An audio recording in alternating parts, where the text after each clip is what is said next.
गरीब राज कचौड़ी वाली।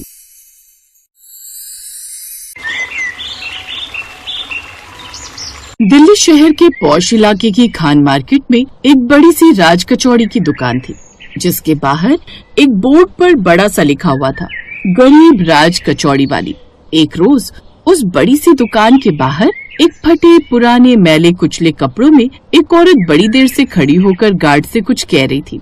बस एक बार मुझे अंदर जाने दीजिए भाई साहब। सॉरी, लेकिन यूँ आप ऐसी हालत में अंदर नहीं जा सकती। और आप समझिए, यहाँ की राज कचौड़ी के दाम बड़े महंगे हैं, आप नहीं खरीद पाएंगे। अब आप जाइए यहाँ से। भाई साहब, आप गलत समझ रहे हैं। अच्छा, एक बार मैनेजर साहब को बाहर बुला दीजिए। उसके बार बार रिक्वेस्ट करने पर गार्ड मैनेजर को बाहर बुलाता है। साहब, काफी देर से एक औरत फटे हुए कपड़ों में बाहर खड़ी है और कब से बड़ी मैडम से मिलने की जिद किए जा रही है। जब मैंने इनकार कर दिया तो वो आपसे मिलने के लिए कह रही है। अच्छा ठीक है, चलो। मैनेजर बाहर आता है तो वो औरत उससे हाथ जोड़कर कहती है, साहब मैं कुछ मांगने नहीं आई हूँ, आप बस एक बार मैडम से मिलवा दीजिए, मेरा उनसे मिलना बड़ा जरूरी है।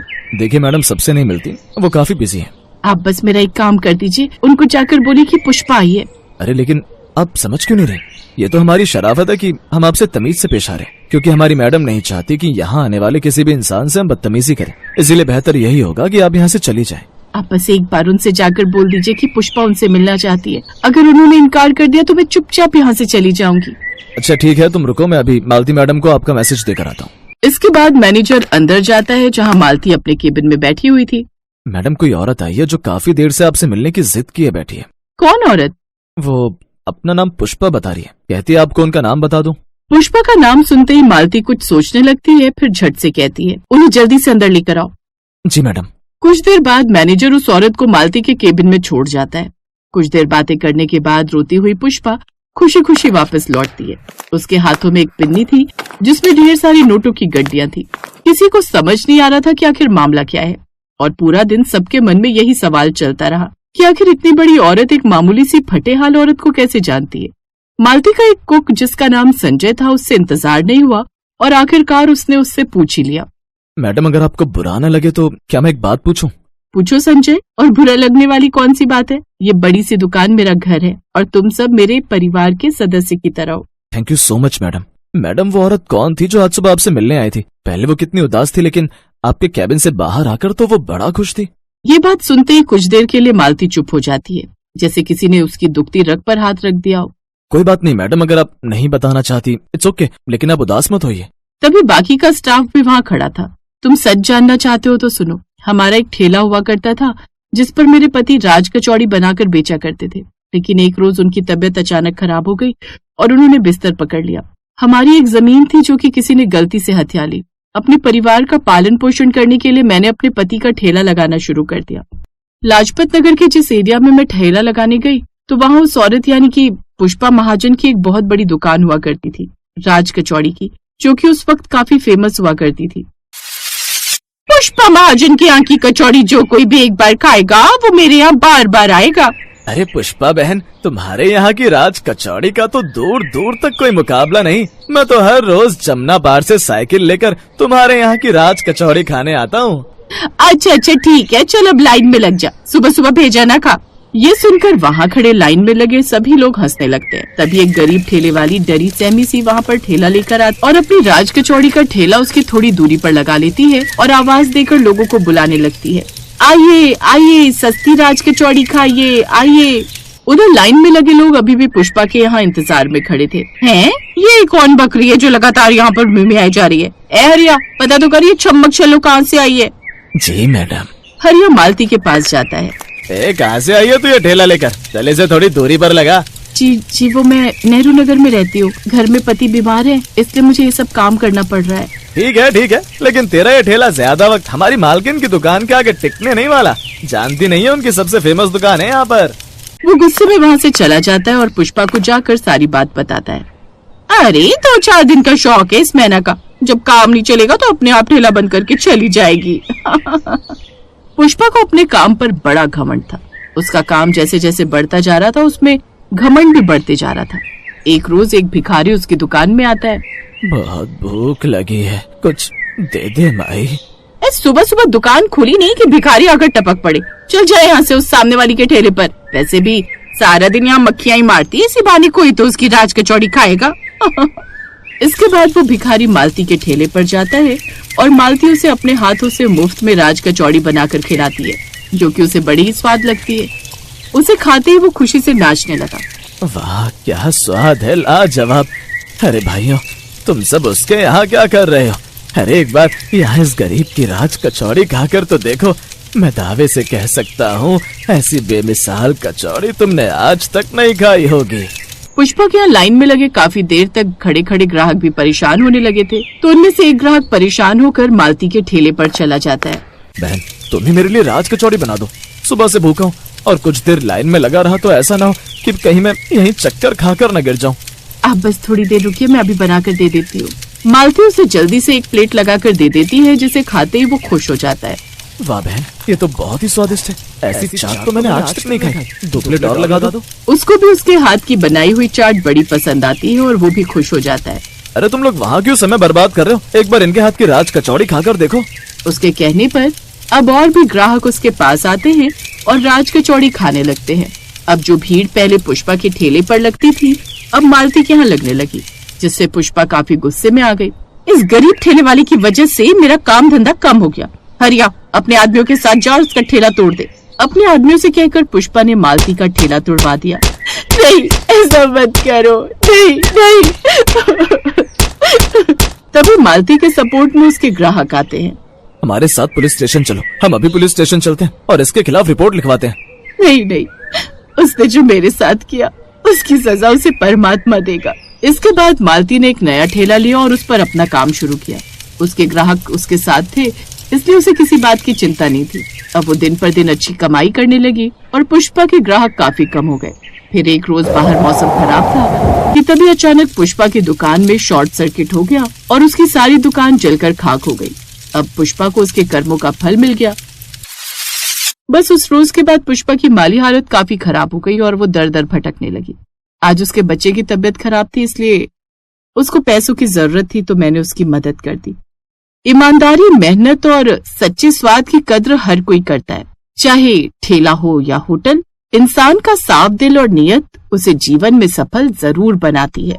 इंसान का साफ दिल और नियत उसे जीवन में सफल जरूर बनाती है।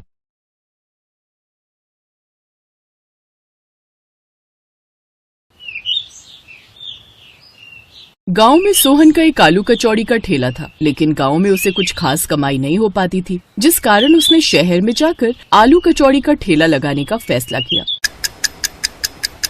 अब हमें शहर जाकर अपना काम शुरू करना होगा रमा। गांव में कुछ खास कमाई नहीं हो पा रही। दोनों बच्चे की पढ़ाई और बेहतर भविष्य के लिए हमें ज्यादा पैसे कमाने होंगे। जैसा आपको ठीक लगे। सोहन अपनी पत्नी और 2 बच्चों के साथ शहर चला आया। शहर पहुंचते ही उसकी पत्नी रमा उससे बोली, आपको क्या लगता है जी, हम शहर में अपना आलू कचौड़ी का ठेला चला पाएंगे? यहाँ तो जहाँ नजर दौड़ाओ खाने का कुछ न कुछ ठेला लगा ही हुआ है। यहाँ तो खाने की कोई कमी है नहीं। ऐसे में कोई हम गरीबों के हाथों की आलू कचौड़ी क्यों ही खाएगा? अभी तो काम शुरू भी नहीं हुआ और तुमने पहले ही हार मान ली रमा। अब वो शहर में अपने लिए किराए पर कमरा ढूंढते हैं। उन्हें एक कम दाम में कमरा मिल जाता है। अब वो उसमें रहने लगते हैं। कुछ दिनों में ही सोहन अपने घर के पास में ही आलू कचौड़ी का ठेला लगा लेता है। उसके आसपास काफी सारे फास्ट फूड के ठेले लगे हुए थे, जिस कारण उसके ठेले पर बहुत कम लोग ही आ पाते। वो जितना सामान बनाता उसका आधा सामान बिकता। सोहन परेशान होकर रमा से बोलता है, रमा, यहाँ तो सभी फास्ट फूड के दीवाने हैं। हमारी आलू कचौड़ी तो बहुत ही कम लोग खरीदते हैं। लेकिन ऐसे तो गुजारा कैसे चलेगा जी?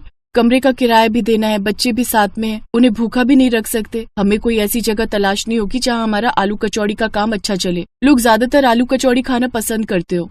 हाँ, लेकिन ऐसी जगह कहाँ मिलेगी? तभी उनकी मकान मालकिन वहाँ आती है।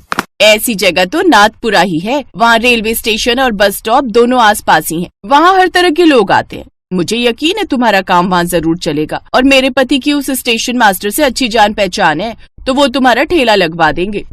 आपका बहुत बहुत धन्यवाद मालकिन जी। अनीता अपने पति से बात करती है। वो अगले दिन स्टेशन मास्टर से कहकर वहाँ पर सोहन का ठेला लगवा देता है। आलू कचौड़ी की महक बस स्टॉप और स्टेशन पर आने वाले यात्रियों को अपनी ओर खींचने लगती है। अब सोहन के ठेले पर यात्रियों की भीड़ रहने लगती है। एक बार एक कुली सोहन के पास आता है और उसके हाथ की आलू कचौड़ी खाकर खुश हो जाता है। वाह भाई वाह, मजा आ गया। क्या स्वादिष्ट आलू कचौड़ी बनाते तुमने, और दाम भी बहुत कम है। सच कहूँ पहले यहाँ खाना खाने के लिए ना हमें दुकान पे जाना पड़ता था, जहाँ खाना काफी महंगा मिलता था और हमारी दिन भर की कमाई खाने में ही चली जाती है। लेकिन अब तुम्हारे पास ये कम दाम में आलू पूड़ी खाकर तो पेट भरता ही है, साथ ही 2 पैसे भी बच जाते हैं भाई। धन्यवाद भाई, अब तुम पेट भरकर खाना खाओ। ऐसे ही दिन गुजरने लगते हैं। अब तो जो रोज की सवारी वहाँ से आती जाती, वो तो सोहन के ठेले पर जाने से खुद को रोक ही नहीं पाते। वो तो अब उसके पक्के ग्राहक हो गए थे। ऐसे ही कुछ दिन बीतते हैं। एक रोज एक सेठ जिसके हाथ में काफी बैग थे, वो सोहन के ठेले के पास से गुजर रहा था कि तभी उसके बैग की टक्कर से सोहन के ठेले पर रखा सामान नीचे गिर जाता है और उसका काफी नुकसान हो जाता है। लेकिन सेठ उल्टा सोहन पर ही चिल्लाने लगता है, तुम गरीबों को भी ना बीच में ही आकर खड़ा होना होता है। मेरा सारा सामान तो गिरा ही दिया, साथ ही मेरे महंगे कपड़े भी गंदे कर दिए। लेकिन साहब इसमें मेरी क्या गलती? आपकी वजह से उल्टा मेरा कितना नुकसान हुआ है। आप ऐसा कीजिए, मेरा नुकसान भर दीजिए। ये सुनकर सेठ उसे जोरदार थप्पड़ मार देता है। साथ ही स्टेशन मास्टर से उसने शिकायत भी कर देता है। सेठ जैसा बड़ा आदमी होने की वजह से स्टेशन मास्टर सोहन को ठेला लगाने से मना कर देता है। ये सब बातें जब रमा को पता चलती है तो वो बोलती है, ना जाने कैसे आदमी है इस शहर में, अब क्या होगा जी। अब सोहन घर पर ही रहता है। वहीं दूसरी तरफ सोहन का ठेला न लगने की वजह से अब उसके रोजमर्रा के ग्राहक भी काफी परेशान हो चुके थे। अब तो लोग इतना ट्रेन और बस के बारे में नहीं पूछते थे जितना वो सब सोहन के बारे में पूछते थे। अरे सोहन भाई की आलू कचौड़ी में जो बात थी वो और किसी भी खाने में नहीं। सच में उनकी आलू कचौड़ी की बहुत याद आती है। उनकी बात पीछे खड़ा बिरजू नाम का वही कुली सुन रहा था जो अक्सर सोहन के ठेले पर आता था। वो सीधा स्टेशन मास्टर के पास जाता है। ये आपने बहुत गलत किया मास्टर जी, मेरी मानिए तो आप सोहन को वापस बुला लीजिए। वैसे भी उस गरीब की क्या गलती, मैंने खुद उन सेठ को अपने सामान से सोहन के ठेले पर टकराते हुए देखा था। उसकी बात मानकर अब वो सोहन को वापस बुला लेते हैं। तुम्हारा बहुत बहुत धन्यवाद बिरजू भाई। अब अगले दिन से सोहन फिर से ठेला लगाने लगता है। उसके पास फिर से ग्राहक आने लगते हैं। सोहन को देखकर सब ग्राहक बहुत खुश थे। कुछ दिन ऐसे ही बीतते हैं। एक रोज जब वो सेठ वहाँ से गुजर रहा था तो उसके हाथ में एक बैग था जिसमें काफी सारे रुपए थे। पीछे से 2 गुंडे आए और सेठ से वो बैग छीनकर भागने लगे। पकड़ो पकड़ो पकड़ो पकड़ो। ये देखकर सोहन ने वहीं रखा अपना बर्तन उठाया और उन दोनों की पिटाई करने लगा और उनसे बैग छीनने लगा। तभी उनमें से एक गुंडे ने सोहन पर चाकू से वार कर दिया। ये देख उसके ग्राहक गुस्सा हो गए और उन सब ने मिलकर उन गुंडों की धुनाई कर दी। सेठ सोहन को जल्दी से अस्पताल लेकर गया जहाँ उसकी जान बच गई। अब मैंने तुम्हारे साथ कितना गलत किया। उस रोज तुम्हारी गलती नहीं थी, लेकिन फिर भी तुमने आज मेरे लिए अपनी जान की बाजी लगा दी। कोई बात नहीं साहब, पैसा कितनी मेहनत से कमाया जाता है ये बात मैं अच्छे से जानता हूँ और इंसानियत की खातिर आपकी मदद करना मेरा फर्ज था। आपकी जगह कोई और होता तो तब भी मैं ऐसा ही करता। सोहन सच में तुम भले इंसान हो और ऐसे इंसान की मदद मैं भी करना चाहूंगा।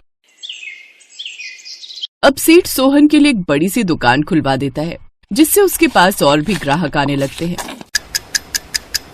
अब सोहन खूब पैसे कमाने लगता है और साल भर के अंदर ही वो खुद का घर ले लेता है और अपने परिवार के साथ खुशी खुशी रहने लगता है।